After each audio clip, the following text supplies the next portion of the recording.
Un autre atelier sous-régional se tenait à Libreville, consacré justement à la gestion des ressources génétiques forestières. C'était une initiative conjointe de la FAO et de la Commission des forêts d'Afrique centrale. Le reportage est de Eric Nzengi Badinga et de Joseph Biogué, la rédaction de Gabon Télévision. En Afrique centrale, les populations dépendent des produits forestiers pour leur subsistance. C'est dans ce contexte que s'est tenu cet atelier sous-régional sur l'état des ressources génétiques forestières organisé par la FAO et la COMIFAC. Cet atelier justement répond à un besoin que les pays ont exprimé au niveau de la FAO, qu'il y a un manque d'informations pouvant permettre une gestion adéquate de ces ressources-là.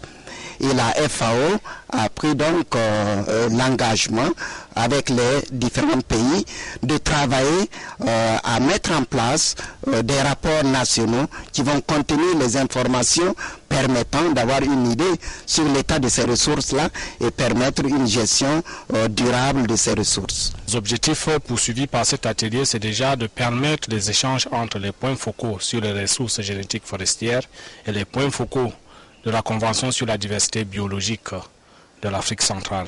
Au niveau des pays de l'Afrique centrale, on a élaboré le rapport sur l'état des ressources génétiques forestières. Donc il est question ici de ces rapports avec les participants. L'importance des forêts en Afrique centrale va à intensifier les mesures durables des ressources génétiques forestières. Nationaux en matière de ressources génétiques forestières permettrait d'avoir une information fiable qui sera intégrée dans la stratégie nationale de l'accès aux ressources génétiques et qui aussi également va être un élément fondamental de la stratégie nationale sur la diversité biologique qui est en cours de révision. L'évaluation de ces ressources est une approche intégrée qui correspond à un plan sous-régional en vue d'une gestion concertée des forêts d'Afrique centrale. Le développement de l'agriculture autosuffisante est une des priorités du gouvernement du Premier ministre actuel. C'est sur instruction du chef de l'État d'ailleurs que des efforts constants sont fournis dans le souci justement de pouvoir encourager les initiatives, notamment les opérateurs du secteur privé qui se consacrent à l'agriculture, notamment les opérateurs dans la province sud-est du Gabon qui se sont mobilisés et qui attendent justement des autorités un soutien précieux. Ahmed Mouyaka, Arnaud Mengue. Le Gabon dispose d'un potentiel en terre cultivable presque 15,2 millions d'hectares relativement fertiles. Cependant, le pays ne bénéficie pas d'une véritable industrie agricole tournée essentiellement vers l'agriculture vivrière dominée par la culture sur brûlis.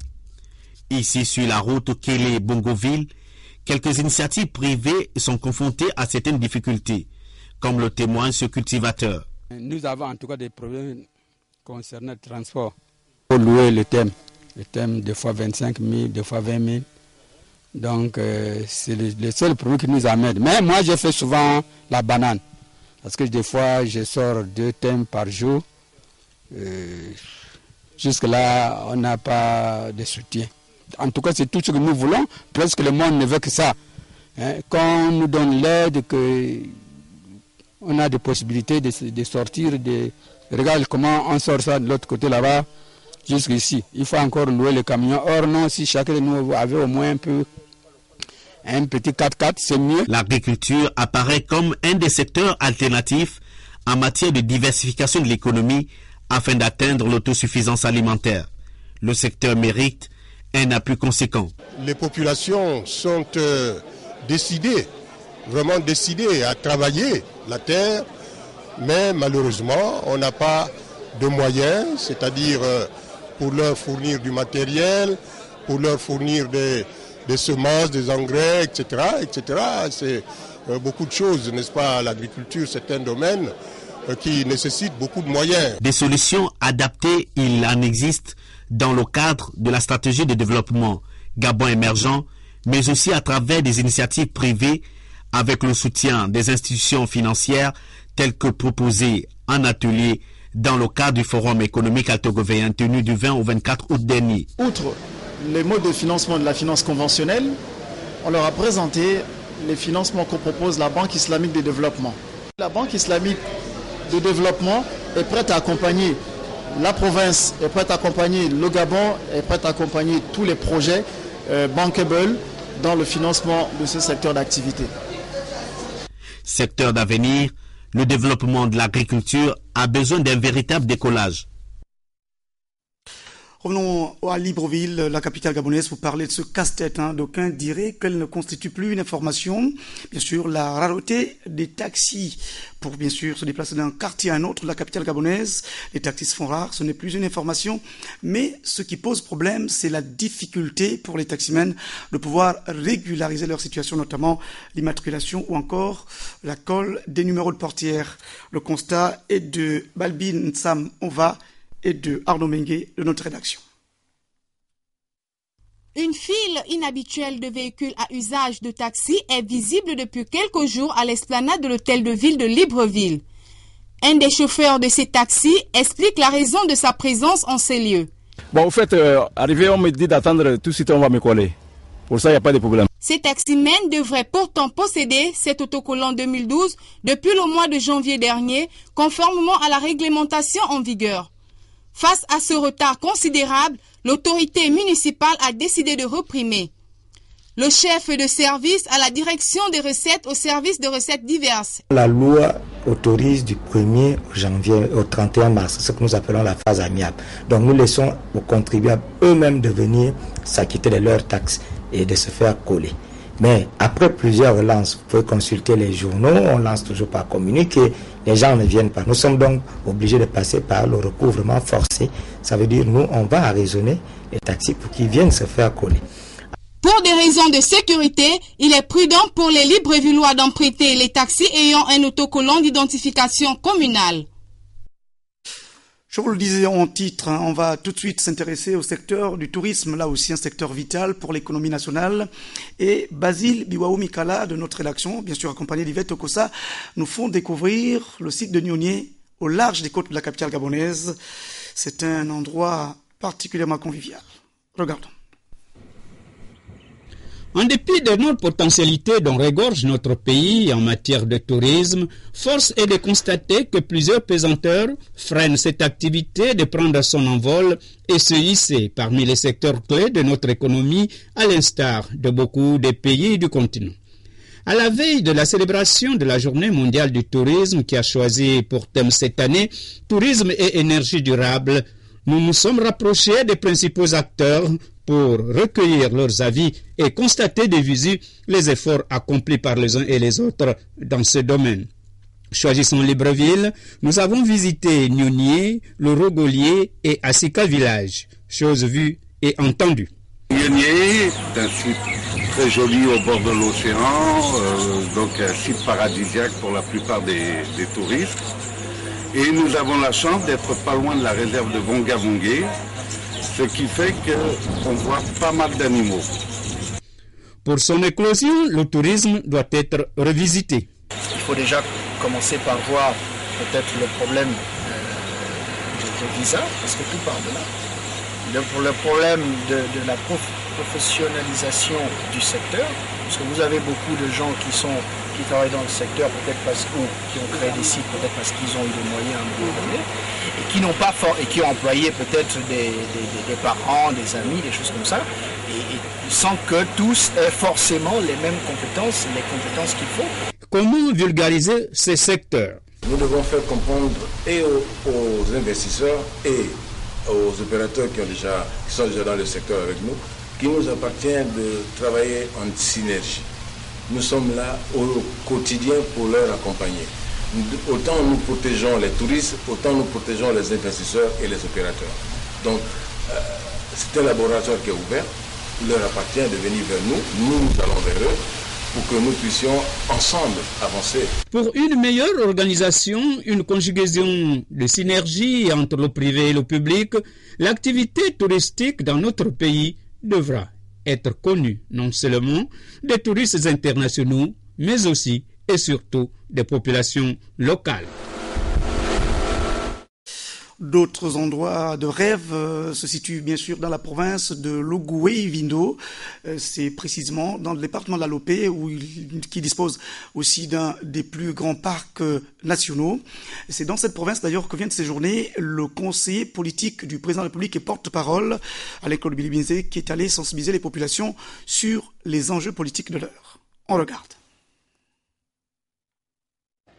Les événements regrettables du 15 août dernier, qui ont eu pour théâtre le quartier cocotier, qui n'honore pas l'image de notre jeune démocratie, encore moins notre pays, sont à proscrire à jamais. Pour éviter que ce genre de manifestations déplorables ne fassent tache d'huile, que faut-il faire? Il faut communiquer, dialoguer et expliquer. C'est dans cette perspective que Makoko, capitale de la province de Logoué-Vindo, a reçu un hôte de marque en la personne du conseiller politique Alain-Claude Bilibinze, envoyé par le président de la République, Ali Bongo Ondimba. En terre ogivine, le conseiller politique s'est mis au travail en dévisant avec les autorités locales sur les mobiles de sa présence en ces lieux. Vous le savez, le 15 août à Libreville, alors que le pays s'apprêtait à commémorer le 52e anniversaire de son accession à l'indépendance, le 17 août, qui devrait être pour chaque Gabonais une date sacrée, une date au cours de laquelle il ne devrait y avoir aucune manifestation autre que le patriotisme, l'esprit d'unité qu'impose une telle manifestation. Il y a des compatriotes qui se sont mis à l'esprit de chercher à perturber l'organisation des manifestations du 17 août. Et c'est comme ça que le 15 août, ils ont lancé des mots d'ordre illégaux, puisque c'est un parti dissous, puisque la manifestation n'a pas été autorisée, et il s'en est suivi des violences à Nkembo et Cocotier avec le bilan judiciaire. Cette rencontre terminée, il a enchaîné avec les paroissiennes et paroissiens de l'église catholique, ceux de l'église évangélique, la communauté Aoussa, en terminant par les notables. En 2009, il a été élu, il a prêté serment, le serment de œuvrer quotidiennement pour le bonheur des Gabonais. Et depuis 3 ans, à faire en sorte de réaliser cette promesse. Dans un contexte, encore une fois, très difficile, mais il œuvre à trouver des solutions. Et depuis 3 ans, chacun peut observer, il y a des retards ici, il y a des avancées là. Mais globalement, le pays est en chantier et le pays est en mouvement. Les réactions des uns et des autres ont eu un dénominateur commun, la convergence des vues. Le porte-parole ne doit pas craindre pour la population de Ntangaloli, parce que la population de Ntangaloli n'est pas dupe. Les choses actuellement sont en train de changer. Et nous sommes pour l'émergence. S'il y a un perturbateur, quelqu'un qui veut vraiment mettre le pays en ébullition, Ntangaloli ne sera pas derrière ça.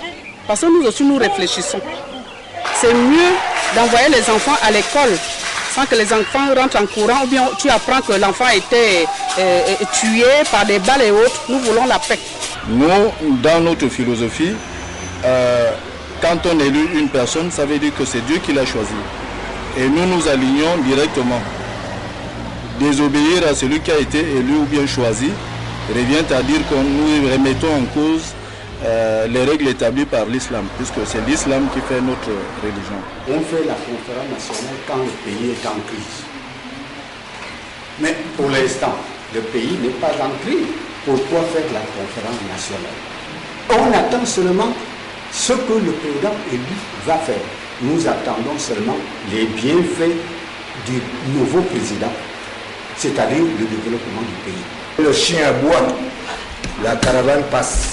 Le point d'orgue de ce bref séjour du collaborateur du chef de l'État dans sa ville natale aura été cette grande messe avec l'ensemble des populations venues de tous les coins et recoins de Makoko et au-delà à sa résidence. Je connais la situation de notre province et je sais que habituellement nous aimons nous opposer. Nous aimons dire stop, ça suffit. Moi, ne me fais pas ça. C'est quelque chose que nous aimons en Logoué-Vindo, particulièrement Ntangaloli et la commune de Makoko. Mais Même si on aime faire les bagarres, est-ce qu'il faut rentrer dans n'importe quelle bagarre? Non. Sans savoir comment ça a commencé? Non. Sans savoir où on va? Non. La question que le chef de l'État m'envoie vous poser, elle est simple. Est-ce que ce désordre qui commence à Libreville, il doit entendre qu'à Makoko aussi, il y a ce même désordre? Non.